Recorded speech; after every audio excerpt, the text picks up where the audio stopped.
I will tell you about the 3 years of silence first, because without them, you cannot understand what one woman's unhurried presence did to a hold full of stone and grief.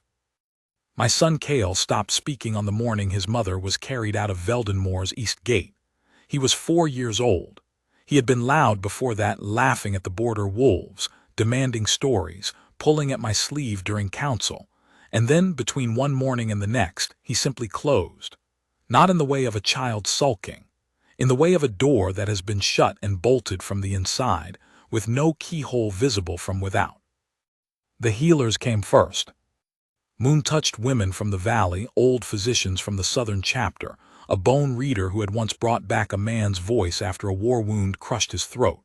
They all tried. Cale sat with them politely, accepted their teas and their gentle questions, and said nothing.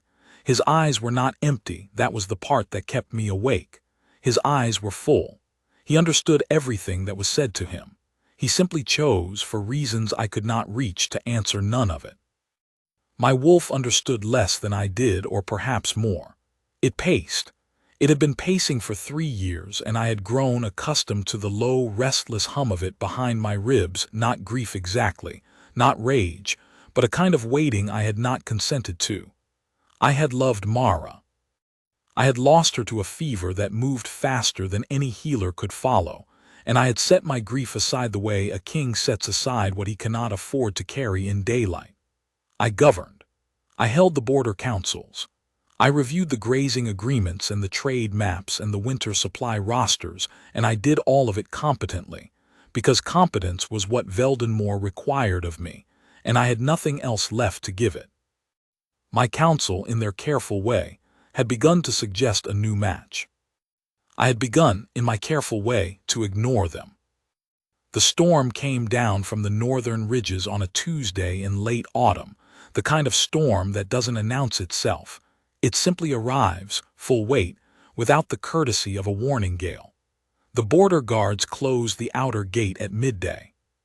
By evening the road was invisible under 3 handwidths of snow, and the hold's great hall smelled of wet wool and lamp smoke, and the particular closed-in warmth of too many people sheltering in one place.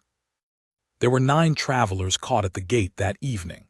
Wool merchants, 2 of them, a family with a lame horse, a wandering physician heading south, 3 border guard relief soldiers who'd been caught between posts, and 1 woman alone, on foot, carrying a healer's pack and a satchel of dried herbs, who gave her name to my gate captain as Senna and her destination as wherever the next village with sick people happened to be.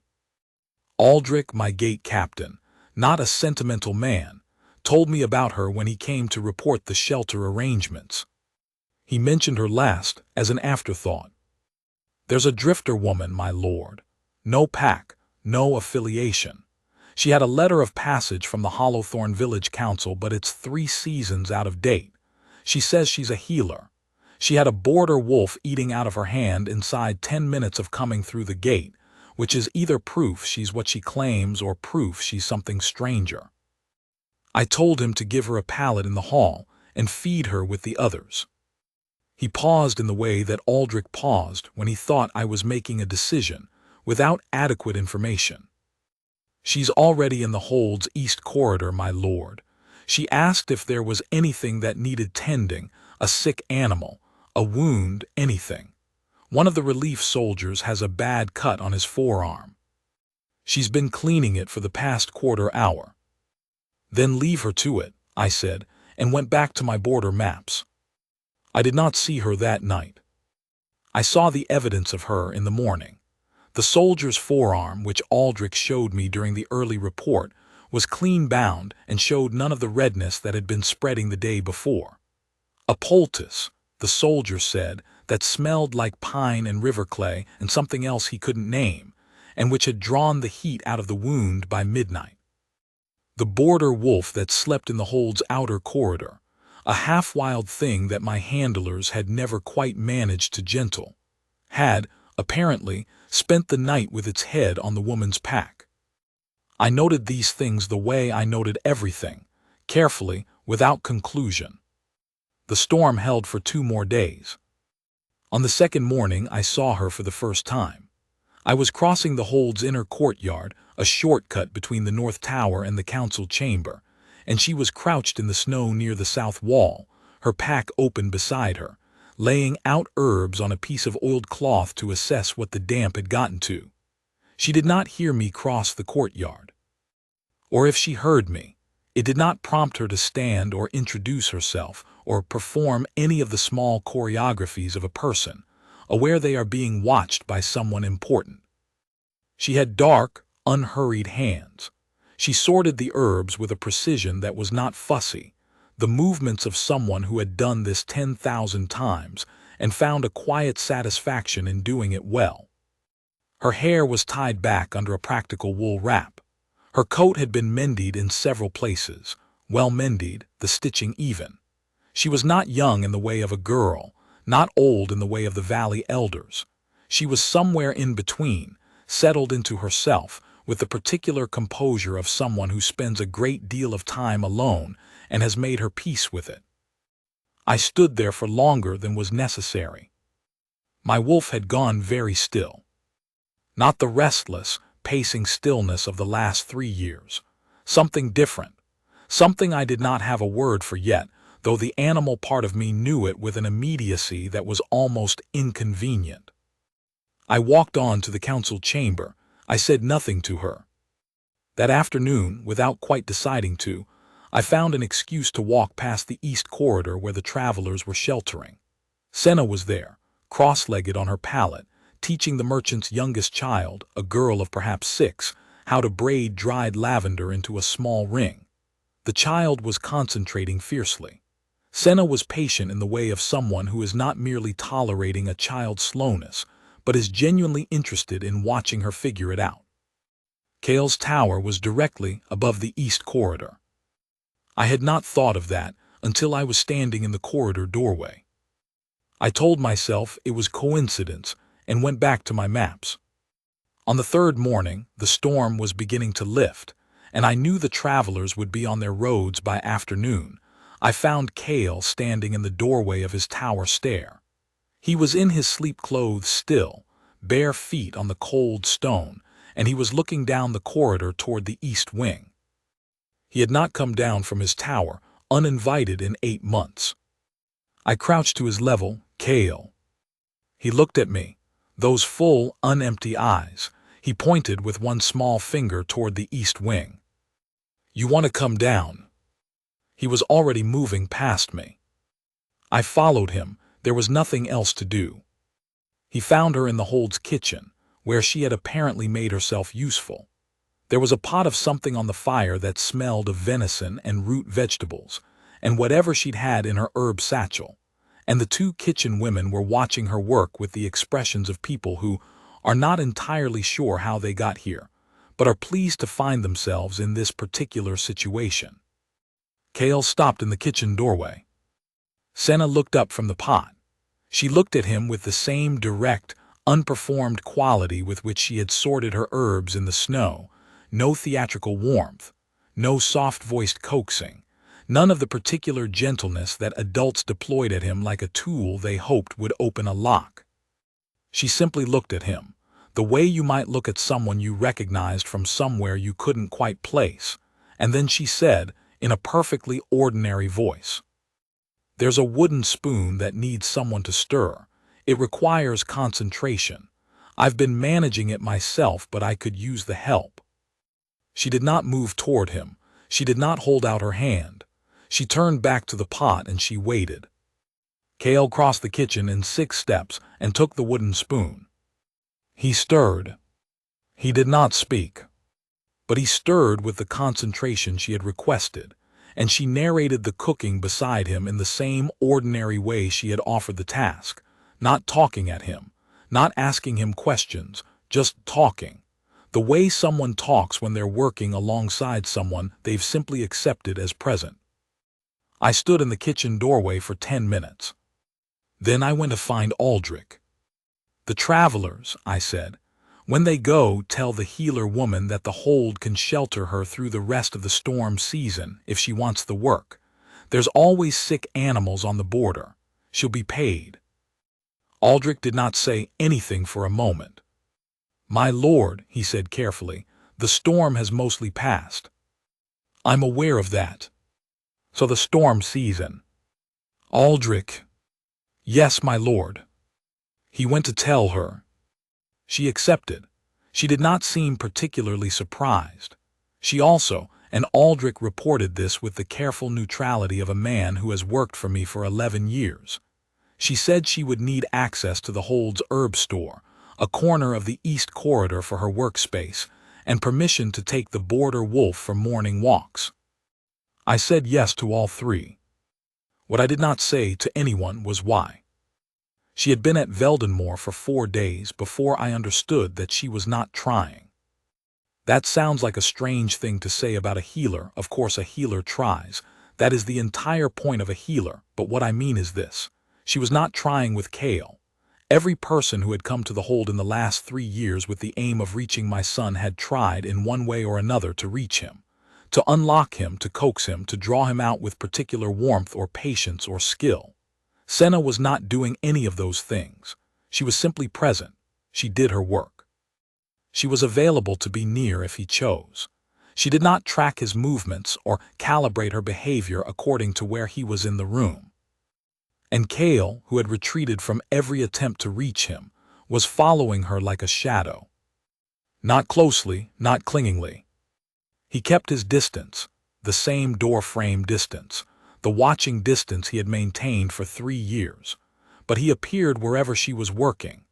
The east corridor, the kitchen, the Hold's small infirmary where she'd begun organizing the supplies into a logic that made sense to a healer and probably mystified everyone else. On the 5th morning I came into the infirmary to find the two of them on the floor. Senna was rewrapping a dried root she'd been working with.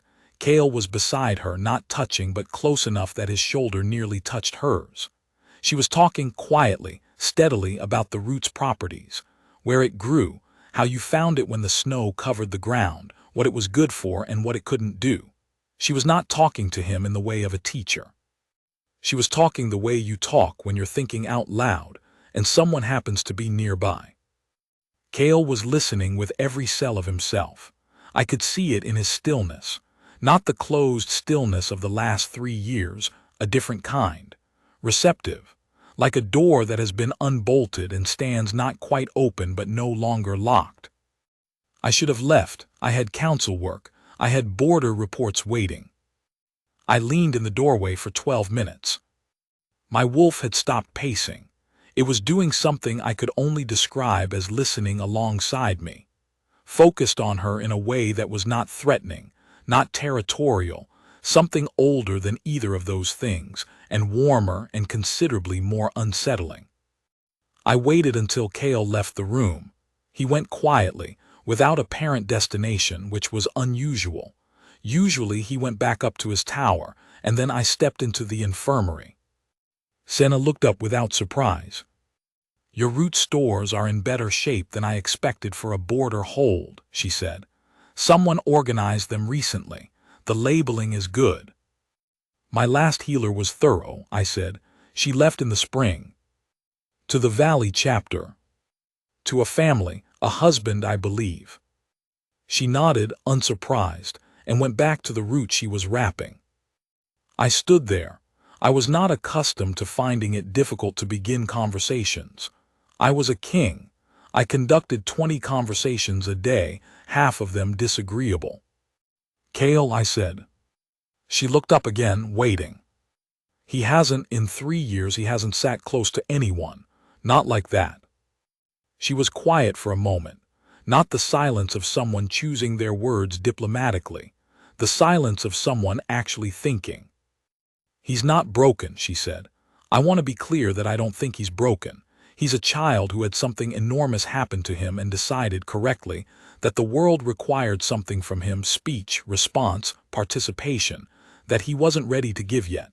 So he declined to give it. She turned the wrapped root over in her hands. He'll come back when he decides the world is safe enough, not when someone finds the right approach. 3 years, I said. I know, she said it simply without pity. That's a long time to wait. Both of you.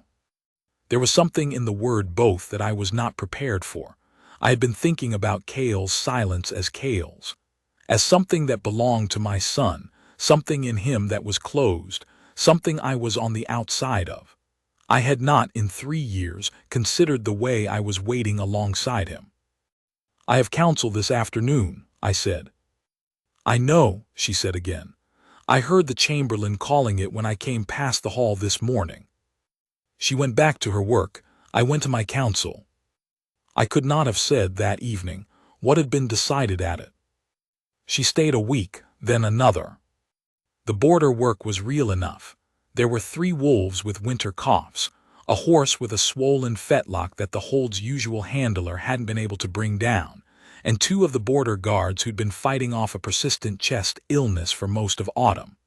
Senna moved through all of it with the same quality she brought to everything. No theater, no performance, no effort to be seen being competent. She simply was competent, and she went about it the way a stream goes around a stone, without announcing its intention, without making a fuss. Kale came to find her every morning. He still didn't speak, but he had begun to communicate in other ways, small, deliberate ways. He would appear at the infirmary door and stand there until she acknowledged him, and then he would either come in or, if she was busy with something that required full attention, he would leave without disturbance and return when she was done. He brought things: a smooth stone from the courtyard, a feather one of the border wolves had apparently yielded, a small clay figure he'd made from the hold's river clay, which she received with the same naturalness with which she received everything. "Thank you, this is a fine wolf, I'll put it here on the shelf," and which she placed genuinely on the shelf in the infirmary where it stayed. I watched this from doorways, from corridor corners, in the completely undignified manner of a king who is 50 steps past finding reasons to be near a particular person. My wolf was no longer restless. That was the thing I kept returning to. For 3 years it had paced, and I had interpreted that pacing as grief, as loss, as the particular animal ache of a bond death. Mara had been my mate. When she died, the bond had broken, and I had assumed that what I felt in my chest was the echo of that break. But it had not been grief exactly. It had been waiting. My wolf, my instinct, the deep animal part of me that the bond lived in, had been waiting for something it knew was coming, and I did not. Now it was still. Not the stillness of resignation. The stillness of an animal that has scented what it was looking for and is waiting, with perfect patience, for the right moment. I had been a king long enough to know that I could not simply act on what my wolf knew without my mind catching up, and my mind was slower. My mind was still carrying the weight of 3 years of deliberate, walled-up discipline, and it was cataloging objections. She was a wandering healer with no standing, no pack, no formal rank. She had arrived at my gate in a storm with an out-of-date letter. She had not sought this, had given no sign of wanting it, might not even know what she was to my wolf. My council was in the middle of pressing a political match with a pack to the east. Kale was only now beginning to inch back toward the world, and I would not risk that fragile return for anything. And under all of it, honest and quiet, I did not know, yet, if what I felt was real or simply the warmth of watching my son come back to life. I went to find Aldrich. "How much do we know about her?" I said, not as a command. I was aware I was asking for something that could be used to pull her apart, and I did not want that. I only wanted to know the shape of her. Aldrich, who had been with me long enough to hear the difference, said, "I can ask the border villages for their records. Word of mouth mostly. But the Hollowthorn Council knows her. She's been through there several times over the last few years." "Carefully," I said. "Always, my lord." What came back over the next 3 days, through Aldrich's careful channels, was simple. She had been traveling the border villages for 7 years. Before that, a healer's apprenticeship under an old woman in the valley who had apparently been the best bone setter in the Eastern Territories. She had no family that anyone knew of. The old woman had been the closest thing, and she had died 4 years ago. She had no pack affiliation, which in the Wolflands could mean many things. In her case, it appeared to mean only that she had chosen independence when the bond had not found her, and she had decided not to wait in one place for it. She was, by several accounts, the best traveling healer on the eastern border roads. She asked low fees from those who couldn't pay and fair fees from those who could. She had been known to winter in the Hollowthorn Hold, in Varnes Crossing Village, in a shepherd's barn. She had never asked for anything beyond what she needed. She had never tried to attach herself to any of the holds or packs she'd passed through. She was, in short, exactly what she appeared to be. I held this information and understood that it changed nothing about what my wolf already knew and did not make what was coming any simpler. On the 14th day of her stay, a gray midwinter morning, cold and still, the kind of cold that smells of iron, I came into the Hold's courtyard to find her sitting on the low stone wall near the south gate, a cup of something steaming held in both hands, looking out at the border hills. She was alone. The wolf, the half-wild border wolf that had attached itself to her with a completeness that had become something of a running commentary among my guards, was pressed against her left leg, also looking at the hills. I crossed the courtyard and sat on the wall, 3 feet from her. She handed me the cup. I took it. It was some kind of tea I didn't recognize, with a bite to it, warming in a way that went further than temperature. "What is this?" I said. "Pine bark and dried river mint, with something else I gather from the eastern ridges in summer. I don't have a name for it. The old woman I trained under called it the one that works." "That's a practical name." She was a practical woman.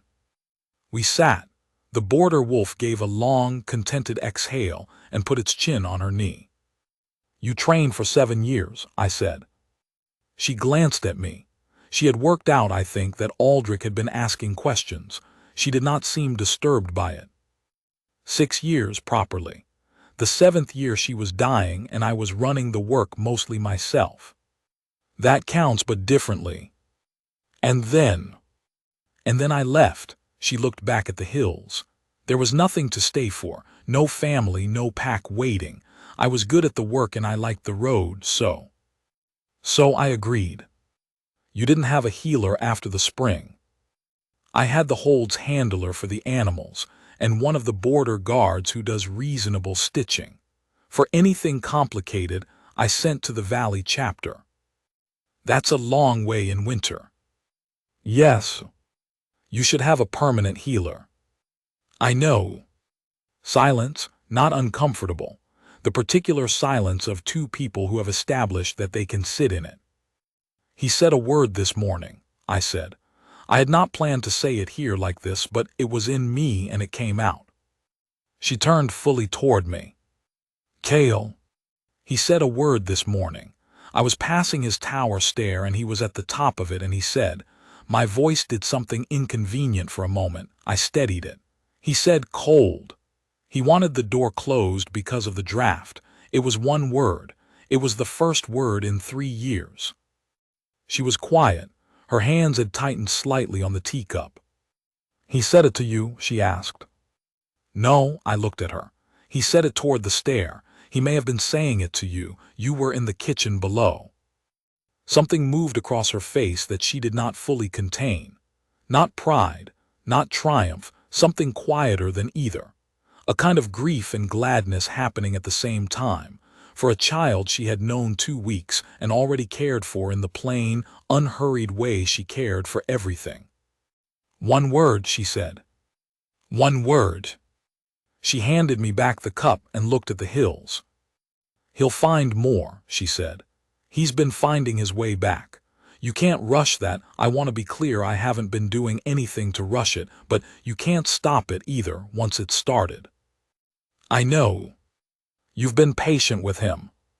"He's my son." "Yes." She said it as if that answered something larger than she was putting into words. We sat until the cup was empty. Then she stood, gathered her wool wrap around herself, and said she needed to check on the horse with the swollen fetlock before council broke up and the stable got busy. She crossed the courtyard with that unhurried, self-contained walk. The border wolf watched her go, then looked at me. I looked back at it. Yes, I told it, which was not something I typically did with wolves. I know. It sneezed, which I chose to interpret as acknowledgement rather than opinion. The council met 3 days later.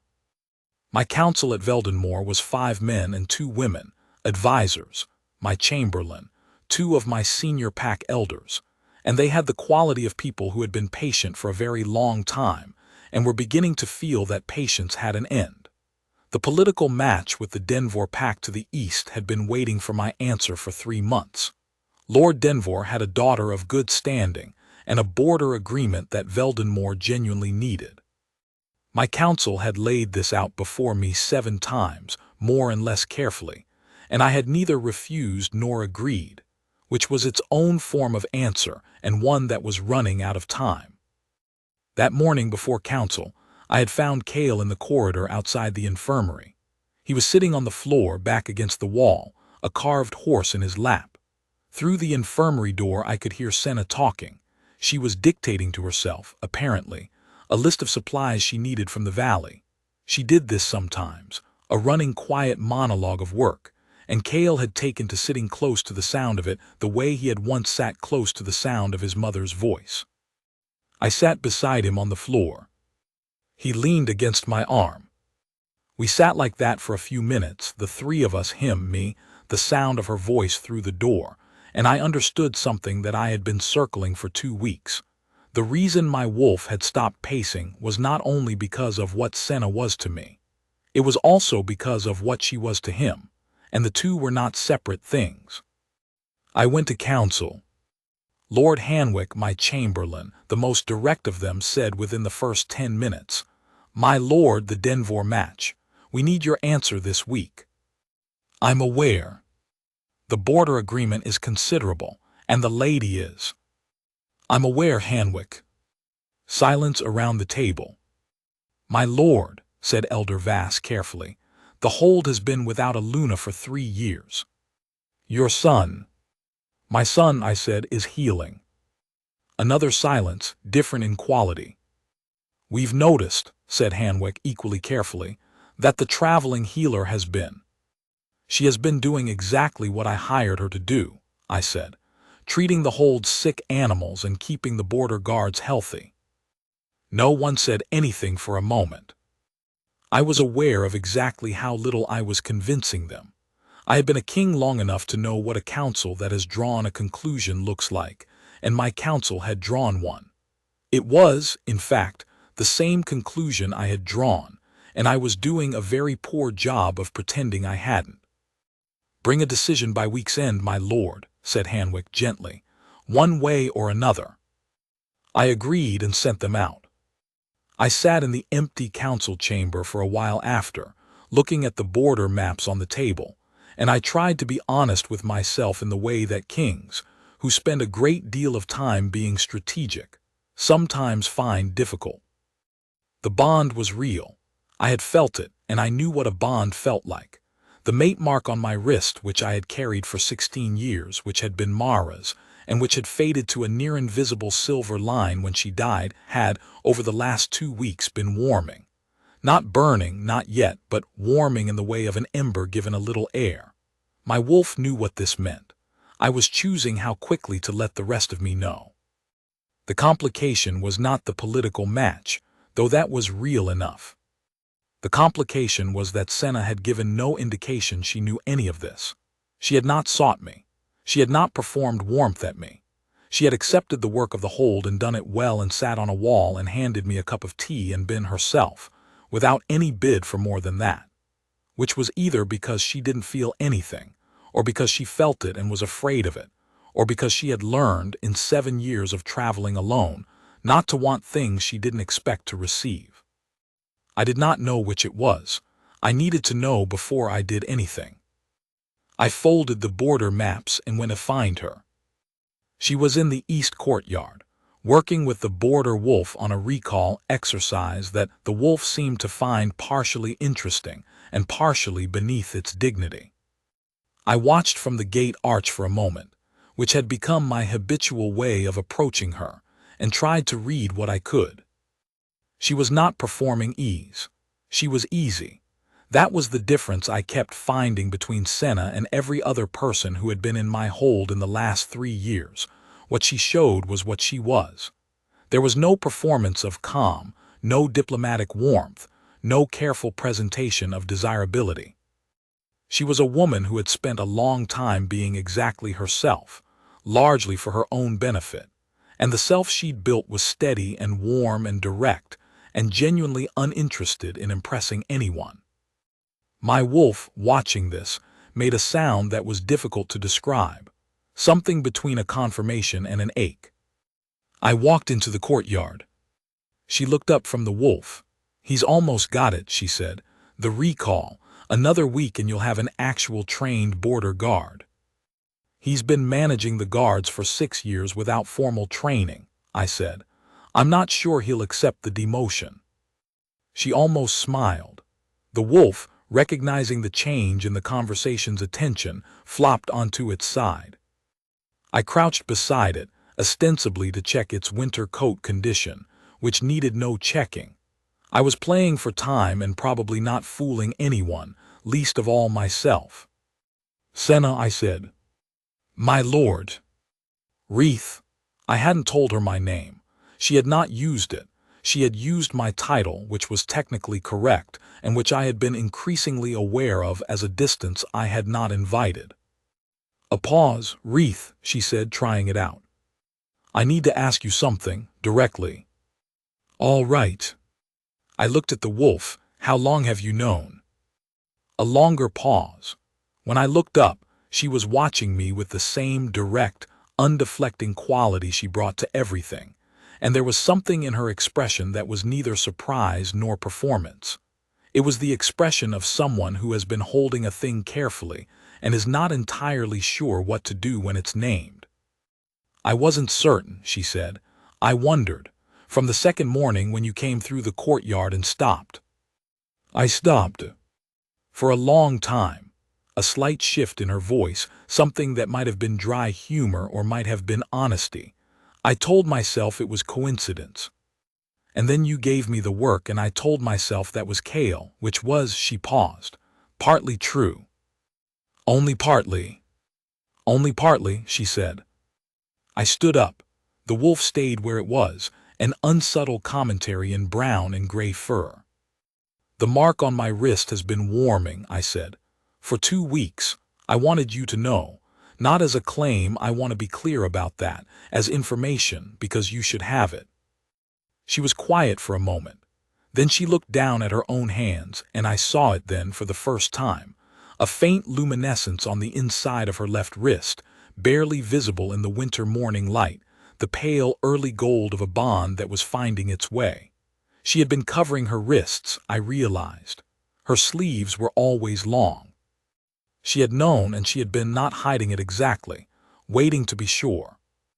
7 years, she said. "I've been traveling 7 years. I stopped expecting this." "I know." "I don't have anything to offer you," she said. "I want to be honest. No standing, no pack, no formal rank. I have a healer's satchel and an out-of-date letter of passage from the Hollowthorn Council and a wolf I've apparently adopted. That's what I have." "Yes," I said. "Yes meaning that's a problem, or yes meaning?" "Yes meaning I heard you," I said. "And that I'm the Alpha King of Veldenmoor and I have a border to govern, and a political match my council expects me to agree to, and a son who hasn't spoken a full sentence in 3 years, and I am telling you that none of that changes what my wolf knows, which is the same thing yours knows, which is the same thing you knew from the second morning." I looked at her steadily. "I'm not asking anything of you today. I am telling you that I know what you are to me. The rest can go at whatever pace it needs." She looked at me for a long time. "I'm not running," she said finally. "I want to be clear about that also. I don't run." "I know," I said. "I checked." Something crossed her face. That almost smile, fuller this time, real and unguarded and considerably more dangerous to my composure than the 3 weeks of steady presence had been. The border wolf sneezed again. "I'm taking him for his walk," she said. and gathered the wolf's lead and walked toward the gate, and I watched her go with the particular quality of watching that comes from knowing you don't have to look away anymore, because she is not leaving and neither are you. The great hall was full that afternoon.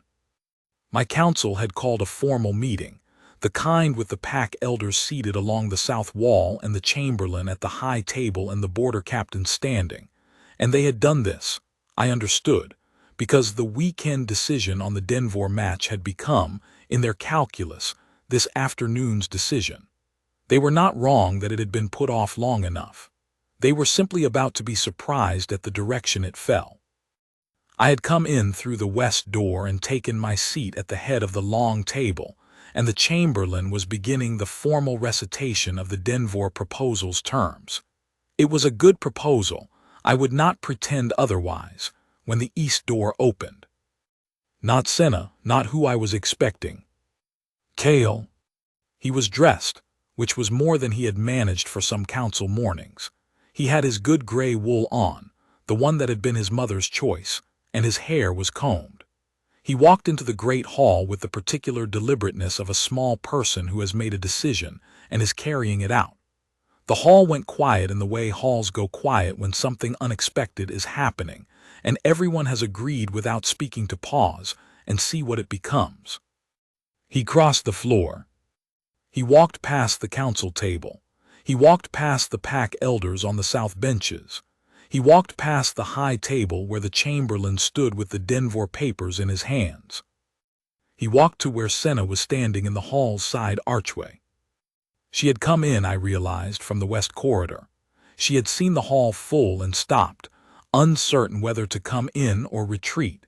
She was standing with her healer's pack still over one shoulder, caught mid-decision. Cale reached her. He took her hand. And then he turned back to face the hall, to face me, to face the council, to face the elders and the captains and the chamberlain and everyone. And in a voice that was small and slightly rough from disuse but perfectly clear, he said, "Senna." Just that, her name. The first word he had chosen to say to a room in 3 years in front of anyone. The hall was utterly still. I felt the mark on my wrist blaze. Not warmth now, fire. A clean, certain fire, the kind that does not consume but illuminates, as though something that had been present for weeks in the dark had been handed a lamp and finally made visible. My wolf rose in my chest with a sound that was not triumph or possession but recognition, deep and old and absolute. There she is. There she has always been. Senna looked down at Cale.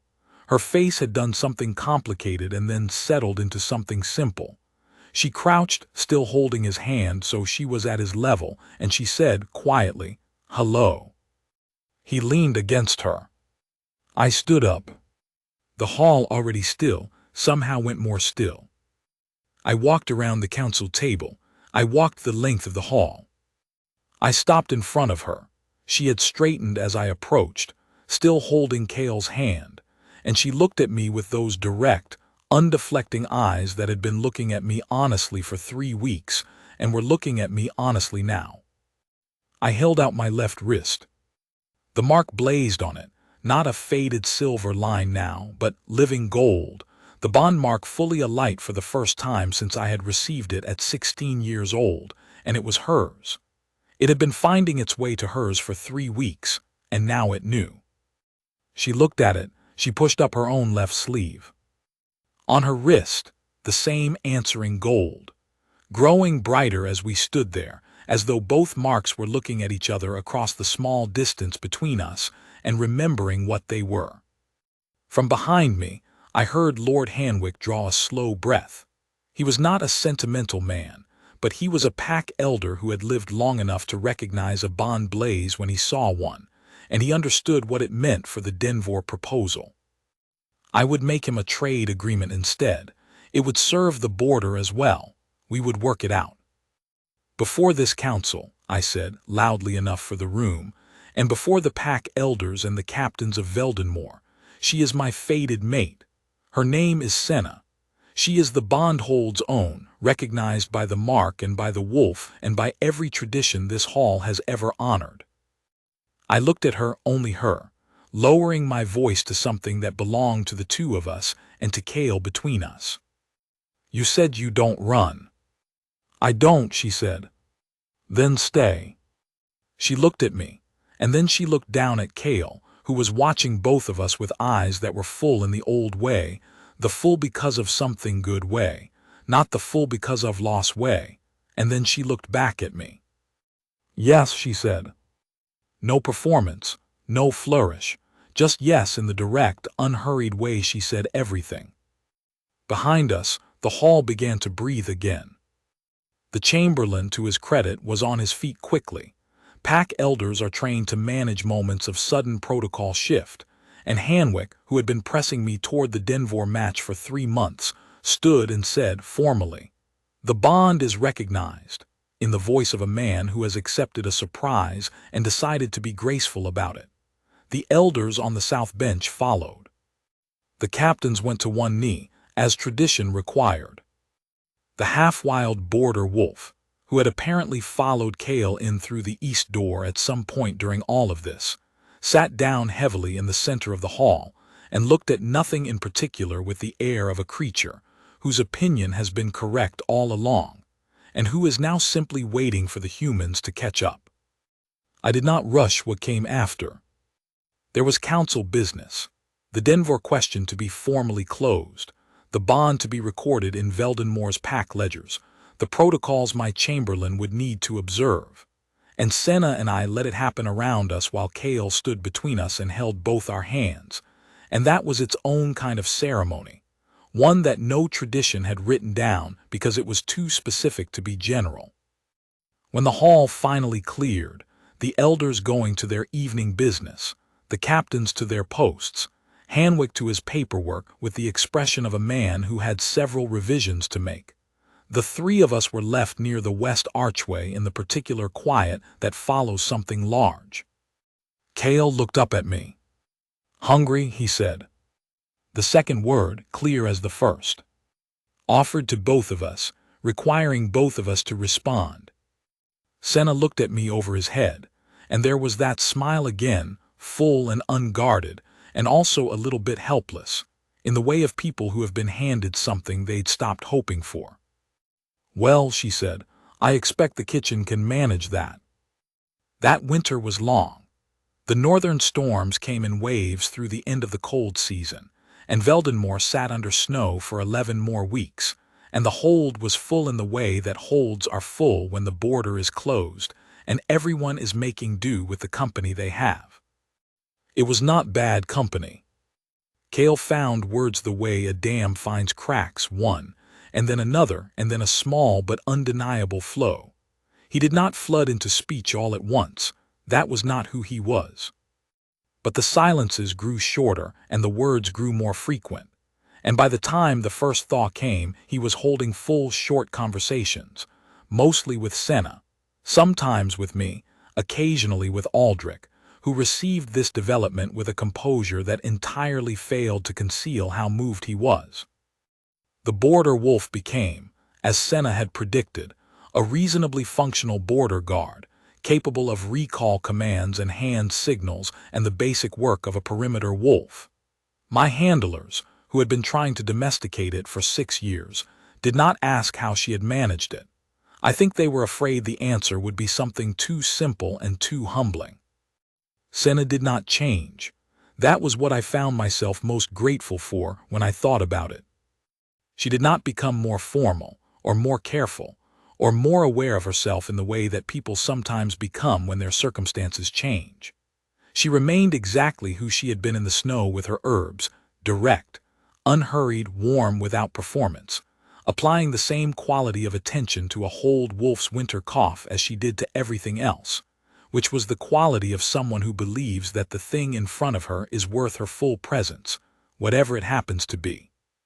She taught me things I had not expected to need to learn. Small things, mostly. How to sit beside Cale without requiring anything of him. How to be near someone without the nearness becoming a demand. How to be in a room without the room being in service of an agenda.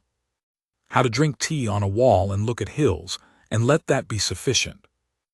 I taught her things in return. The hold's winter governance, which she found genuinely interesting in a practical way. How does a boarder hold feed itself when the road is closed? What are the supply calculations? What agreements hold when the weather doesn't?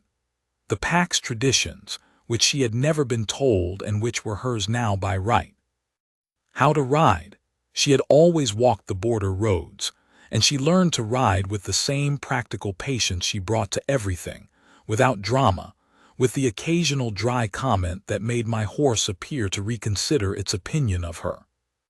The bond deepened in the way that bonds deepen when two people are not in a hurry, steadily, in the dailiness of shared work and shared meals and shared silences, until one day I could not quite locate the exact point at which it had arrived, and simply accepted that it was fully here, as present and as warm as the mark on both our wrists. I wrote to Lord Denvor. The trade agreement was better than the match would have been, for both our holds, and he accepted it with more grace than I'd expected. I think his daughter had not been entirely enthusiastic about the original proposal either. Hanwick, processing the relevant documents, said nothing beyond what was professionally required. He was, however, spotted in the hold's kitchen one afternoon in conversation with Senna about the supply logistics for the spring, and he was, the kitchen women reported, taking notes. Spring came in the way that spring came to Veldenmoor, late, sudden, and completely. One week the roads were ice, the next the border hills were running with snowmelt, and the lower fields were turning the particular violent green of things that have been waiting underground for months and are finally allowed to move. Cale asked on the third day of thaw if he could come on the morning walk. He addressed this question to Senna, which was fair. She was the one who had established the morning walk as a thing. But he also looked at me when he asked it, which was new. He had been looking at me more lately, checking I was there. Not the checking of a child who expects the answer to be no, but the checking of a child who has remembered that checking is possible. We went, the three of us, down through the hold south gate and out along the border road as far as the first ridge. The wolf ran ahead, as it always did, and came back to check on us at intervals it deemed appropriate. Cale found a stone that he decided was a significant stone for reasons he explained at length, and that were not entirely logical but were entirely his, and Senna received this explanation with absolute seriousness, and agreed that the stone's qualities were notable. At the top of the first ridge, the whole of the eastern border was visible. The valley, the river, the distant line of the Hollowthorn Hills where she had walked for 7 years before the storm came and drove her to my gate. She stood and looked at it. "I should tell you something," she said. "Tell me." The morning after the storm passed, the third morning when the road was clear, I almost left. She was looking at the hills, not at me. I had my pack. I was going to go before anyone was awake. I told myself the work was done. I was quiet. "What stopped you?" I said. She was quiet for a moment. On the road below, Cale had found a second stone that he was comparing to the first with evident scientific seriousness. "I heard him," she said. "Cale." He was at the top of the tower stair. He wasn't doing anything. He was just standing there, looking down at the courtyard in the way he looked at things then, as though he was very far away and watching from a long distance. And I thought I couldn't. She stopped. "You couldn't leave," I said. "I couldn't leave," she said. I looked at her profile, the border hills, the early spring light. "He said your name," I said. "In the hall. Before he said anything else in front of anyone in 3 years, he said your name." She made a small sound that was not quite words. "You said you stopped expecting this," I said. "I did." "I want you to know," I said, "that I am glad the storm came. I am glad it came on a Tuesday and not a Wednesday, and that it was bad enough to close the road, and that Aldrich decided, in his characteristic way, not to turn away a traveling healer with an out-of-date letter. I am glad of all of it." I looked at her. "Including that you didn't leave." She turned to look at me then. Her eyes, in the spring light, were the particular color of someone who has been carrying something heavy for a long time and has just set it down. "I would have come back," she said. "I want you to know that, even if I'd left, I think the road would have brought me back." "I know," I said. "I would have come to find you." She smiled, the full one, the one she hadn't been giving out indiscriminately for 7 years, and was giving now to me and to Cale and to the half-wild wolf that was currently pretending not to watch us from behind a boulder. Below on the road, Cale looked up from his stones. "Are you talking?" he called. It was technically 3 words. He was technically showing off. "Yes," Senna called back. "Come and look at this one," he called. "It's important." She looked at me, amused and helpless and certain. We went down to look at the stone. I think now about the quality of the waiting. 3 years of it, mine and Cale's both, though we had been waiting for different things, or perhaps not so different. He had been waiting for the world to be safe enough. I had been waiting without knowing what I was waiting for, which is a harder kind of waiting. She had been walking, 7 years of it, moving through the border roads from one village to the next, asking for nothing beyond the work and the road and the small satisfaction of doing a thing well. She had stopped expecting the bond to find her. She had built a life around its absence, and it was a good life, clean and purposeful and genuinely hers. That is the thing I want you to understand about her, if you understand nothing else. She was not waiting to be saved. She was not diminished by the absence of what she'd hoped for. She had simply kept walking. And the road brought her to my gate in a storm, and Aldrich let her in, and the border wolf decided she was worth staying near, and my son came down from his tower and took a wooden spoon and began, slowly, to remember that the world had warm things in it.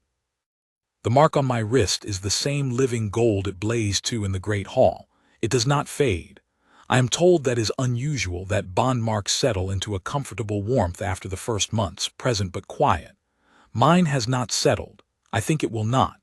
There is something in her, in the warmth she carries, that I cannot explain in any terms that are not embarrassingly literal, that keeps it alight. My wolf, which paced for 3 years in the dark, is still.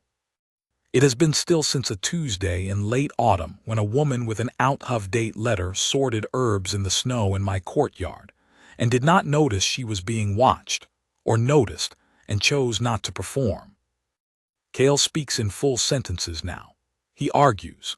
He has opinions about stones and about the border wolf's training regime and about what goes in soup.